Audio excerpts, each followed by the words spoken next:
Sahabat Fresh Juice, sesaat lagi kita akan mendengarkan Fresh Juice Rabu 30 April 2025 bersama Romo Yohanes Kukuh Cahyo Wicaksono CM dari Roma, Italia. Kami juga ingin menginformasikan bahwa Fresh Juice akan mengadakan Ziarah Holy Door Pintu Suci Juni 2025. Pintu suci di Vatikan hanya dibuka pada tahun yubileum, yaitu peristiwa khusus yang terjadi setiap 25 tahun sekali. Kita akan ziarah bersama selama 15 hari bersama Romo Rudi Rahkito Jati OMI, Romo Siprianus Tukan SSCC, dan keluarga Yofi Natasa ke Vatikan, Roma, Milan, Swiss, Lourdes, Paris, dan Amsterdam. Diutamakan bagi yang terlebih dahulu mendaftar. Bisa langsung menghubungi WA 0821 1212 2525. Akhirnya, mari kita mendengarkan renungan hari ini.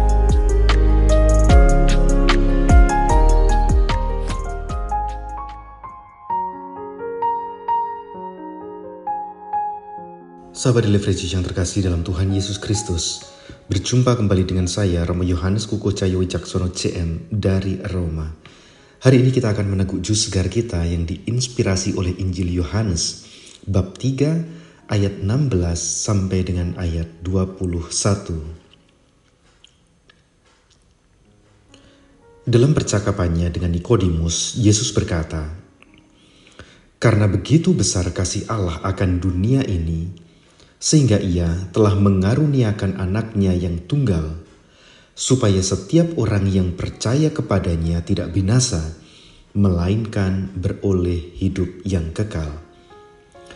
Sebab Allah mengutus anaknya ke dalam dunia bukan untuk menghakimi dunia, melainkan untuk menyelamatkannya oleh Dia. Barang siapa percaya kepadanya, ia tidak akan dihukum. Barang siapa tidak percaya, ia telah berada di bawah hukuman, sebab ia tidak percaya dalam nama Anak Tunggal Allah. Inilah hukuman itu, terang telah datang ke dalam dunia, tetapi manusia lebih menyukai kegelapan daripada terang, sebab perbuatan-perbuatan mereka jahat. Sebab barang siapa berbuat jahat, membenci terang dan tidak datang kepada terang itu, supaya perbuatan-perbuatannya yang jahat itu tidak nampak. Tetapi barang siapa melakukan yang benar, ia datang kepada terang, supaya menjadi nyata bahwa perbuatan-perbuatannya dilakukan dalam Allah." Demikianlah Injil Tuhan. Terpujilah Kristus.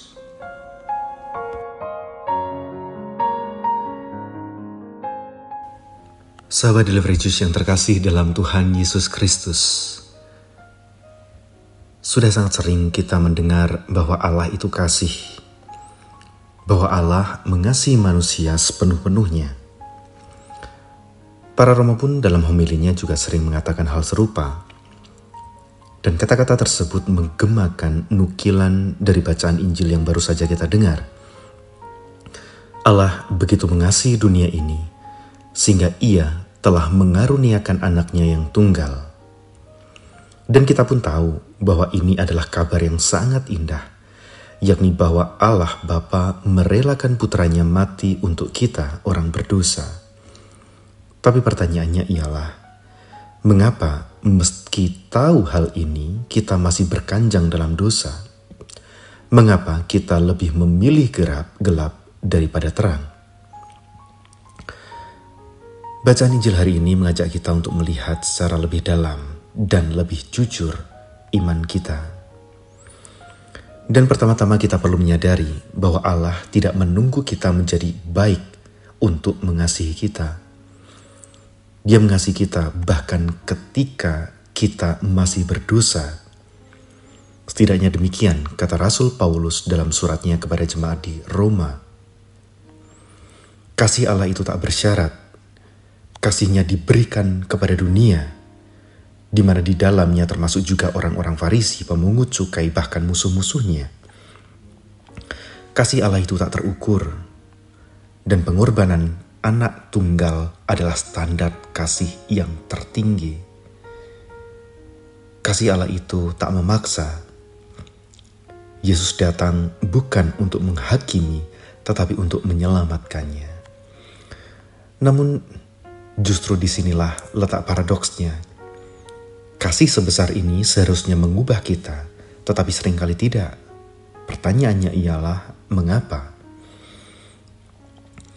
Bacaan Injil hari ini menyatakan bahwa kegagalan manusia dalam mengubah hidupnya ialah karena kecintaannya pada kegelapan.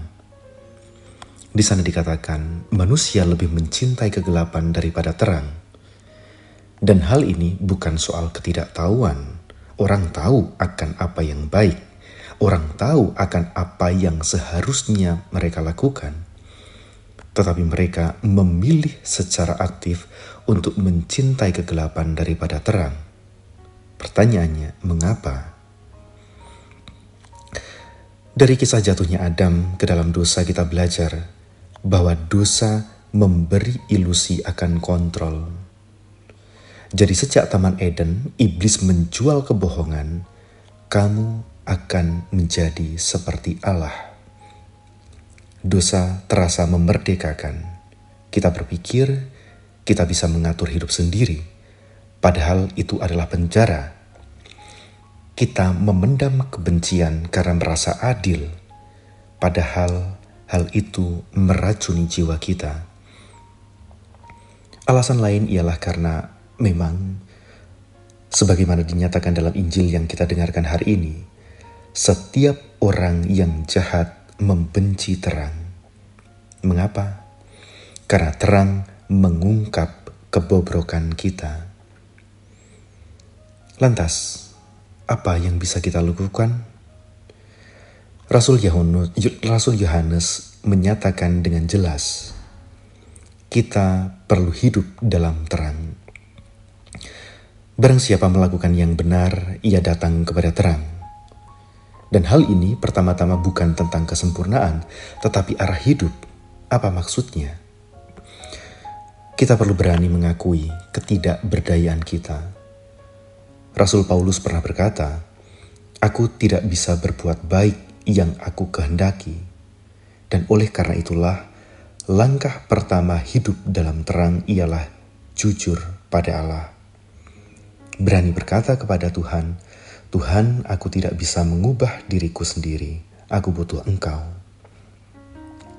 Yang kedua, dengan membiarkan terang menyentuh area gelap kita. Terang Kristus bukan untuk mempermalukan, tetapi memulihkan. Kita perlu bertanya kepada Roh Kudus, area mana dalam hidupku yang masih kusembunyikan darimu? Jika masih ada dendam, berdoalah, "Tuhan, ubah hatiku." Yang ketiga, yang bisa kita lakukan ialah dengan hidup dalam komunitas pertobatan. Sahabat Delivery Juice yang terkasih, kita tidak dirancang untuk bertobat sendirian. Kita bisa belajar dari komunitas gereja perdana. Mereka berbagi hidup dan harta. Dan di saat ini, di dunia saat ini, kita pun perlu komunitas untuk bertumbuh. Komunitas tempat kita belajar untuk jujur terhadap diri kita sendiri. Komunitas tempat kita belajar untuk mau terbuka pada bimbingan Roh Kudus. Sahabat Delivery yang terkasih, kita tidak pernah kekurangan pengetahuan tentang kasih Allah. Yang kita butuhkan hanyalah keberanian untuk datang kepada terang. Jika saat ini Anda sedang lelah bersembunyi, Yesus berkata, "Barang siapa datang kepadaku, ia tidak akan kubuang." Dan jika saat ini Anda sedang terjebak dalam dosa, ingatlah apa kata surat pertama Rasul Yohanes. Jika kita mengaku dosa kita, Ia setia mengampuni kita. Berkat Tuhan menyertai kita semua. Amin. Sahabat Fresh Juice, kita baru saja mendengarkan Fresh Juice Rabu 30 April 2025.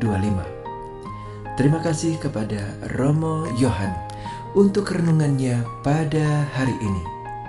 Sampai berjumpa kembali dalam Fresh Juice edisi selanjutnya.